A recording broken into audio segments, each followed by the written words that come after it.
Why don't we kick it off with the biggest movie in theaters of the weekend, and that, of course, would be the latest starring Brad Pitt.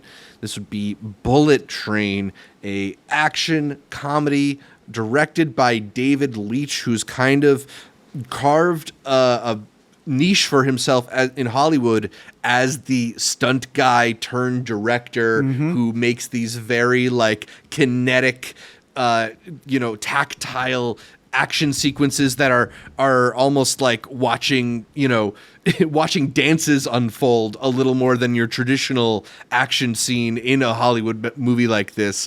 This one taking place in Japan when an unlucky assassin named Ladybug is trying to go about his job peacefully and retrieve a briefcase from a train. However, fate has other plans as he runs across many lethal assassins on his adventure. Art, this is the guy who partially authored John Wick, who more recently directed Atomic Blonde. How do you think Bullet Train holds up to the other David Leitch movies? I really like John Wick. I know that was a duo that they had going on there. I also think Atomic Blonde is really good. I know that this was an adaptation from a book, so I can't really compare the story in terms of, how that's handled there.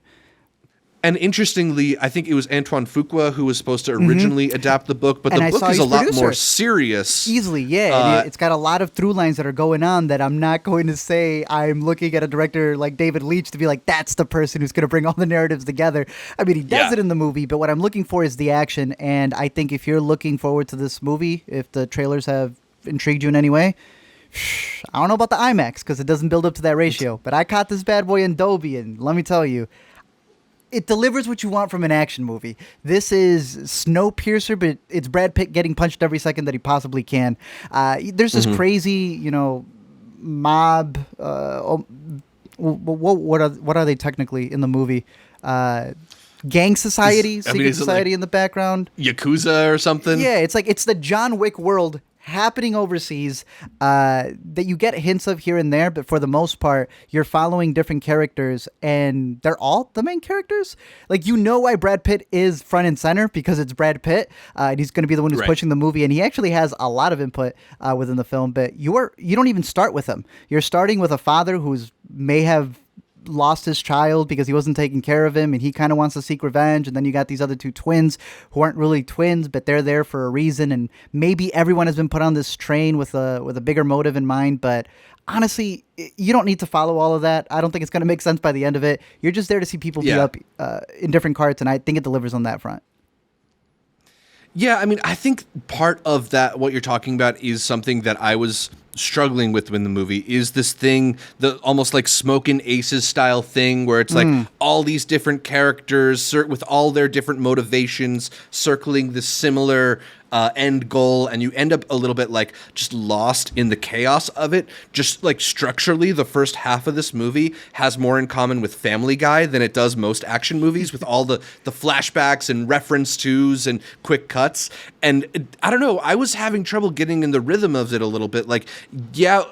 When you actually get a set piece, the set pieces are all extremely well orchestrated, and it's funny in terms of the ways they'll spill out into each other and how things will come back. But I don't know, there was something about it that felt a little bit devoid of enough character to hold on to. It kind of felt a little bit to me like the Marvelization of some of these movies, in that there's so many quips, and everybody's kind of just undercutting any sense of sincerity with a glib joke. I don't know. Yeah. There's something about it that tonally felt off to me. David Leitch did Deadpool 2. And spoiler alert for those who haven't seen Deadpool 2, Brad Pitt does appear in that movie. Kind of, sort of. He's the invisible guy who appears for one little tiny cameo. David Leitch was the stunt guy for Fight Club. He has been with Brad Pitt for the longest time, and now the stunt guy is directing the stunt person for Brad Pitt. It's this whole full circle thing that's happening here. And it almost feels like instead of going into the Marvel umbrella, they're trying to make their own. There's a specific CGI shot with Brad Pitt that I think looks better than that Gray Man BS that they gave us last week that just looked like a gray blob. All the money Right. was put into that shot because he knows, why would I go be part of the corporation when I could just make my own here? Bro, hearing the behind the scenes to this, it is the Brad Pitt vehicle. You're talking about it not feeling like a character. They said Brad Pitt decided what his hair was going to be. He brought in that goofy bucket hat that he has you see it in the trailers and such. The studio did not want him to have that. He's like, nah, I'm going to keep this. They kept his tattoos. The producers don't know how to explain why the character has those tattoos. Bro, the bracelets Brad Pitt wears on a daily basis make it to the film. This man did not change anything. That bidet scene, you see a little bit of it in the teasers, and it plays a big part in the movie for some reason. It's because they wrote I hear this. it also plays a big part in the 4DX showings of this movie, but See that? Yeah, I ignored the 4DX showings because I didn't want to get beat up and come out like Brad Pitt does in this movie. But Yeah. he said that it was during the pandemic. Everybody took the toilet paper, and he was just like, I believe that the world should have bidets. So they imported a bidet to be a co-star in this movie. And when I say it's a co-star in this movie, I mean water bottles are It's a co-stars co-star in in the this movie. Costumes are co-stars Yeah. in this movie. a Stickers. Fiji bottle has a whole dramatic arc. That could be super goofy and it could be right up your alley. It may be what detracts you from this movie. It was fine. Again, I'm with Zach on the jokes not being like the biggest element in the movie. I'm there for the action. I think it delivers. It uses the jokes to like give you a breather, but then it goes on to the next card and just gives you more and more and more energy. I do see this being something that they want to continue. There is like a minor after credit scene with some characters that I think may be something that they want to leech off of, make it something bigger. But it may just be me, Zach. But I feel like there's two different types of Brad Pitt. You could get the serious Brad Pitt, who sometimes is kind of funny, or you get the super goofy Brad Pitt, who sometimes gets serious. And I think I lean more on the Once Upon a Time in Hollywood Brad Pitt. I think I like him when he's the serious like dude, more than he is the quirky guy who's having an existential crisis. This is the second Brad Pitt performance where he's practically like a variation of his character in The Lost City of D, which is also funny because they did cameos for each other, him and Sandra Bullock.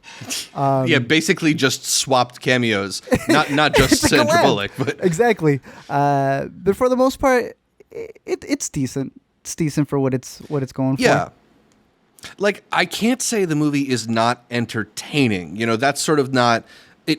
It's almost hard not to be given the variety of talented actors, not just those that you know are in the movie, but there are several cameos that I don't want to spoil.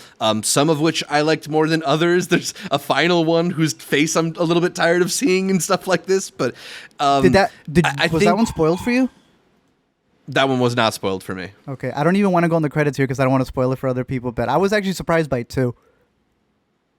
Yeah, I mean, like, there are enough things happening in this movie where I think you will be surprised by some points. I don't want to, like, say that I didn't find some parts entertaining or funny because, you know, when they're throwing out as many quips and ideas as this, a few things are going to land. I think ultimately, though, it just, like, the balance felt off for me. So, like, it's not that it was a miserable time in the theater or anything. It's satisfying and it's fun, but it's not like I feel like I'll forget most of it very soon, and even more than I do most of these types of movies. Like I think there's more there in Atomic Blonde. There's more there in John Wick. Fair, I agree. Final question. Yeah. Bad Yeah. Bunny, bro, you got to be there day one for his superhero movie. I thought the place they put his flashback was so strange. Well, they saw one episode of Breaking Bad, and they're like, that right there. It was his scenes were shot in 35 millimeter for whatever reason. The whole movie's digital, and they're like, nah, it's Bad Bunny. He's coming in. His trailer's just as big as Brad Pitt's. We got to get it all the way. But he was all right. He was all right in the movie. Yeah, I mean, he didn't really have many lines in the movie. I don't want to get too into spoilers. He does his fight, and then even after he's done, they still keep him in the movie to just hang around for a little bit. But hey. Who was your favorite performance? It wasn't Brad, it sounds like, but there it was were a not bunch Brad. of yeah. Easily Brian Tyree Henry and Aaron Taylor Johnson. I thought they were both great. Yeah. Together they were fantastic. They talked about bonding so much that Aaron Taylor Johnson, they both have each other as their emergency contacts, which I think is so funny. Cute. They actually like grew That's a very lemon cute. tree together and everything. So just this duo, I thought was fantastic in the movie. Nice. You? All right, so Bullet Train, probably a decently entertaining time at the movie theaters, at least.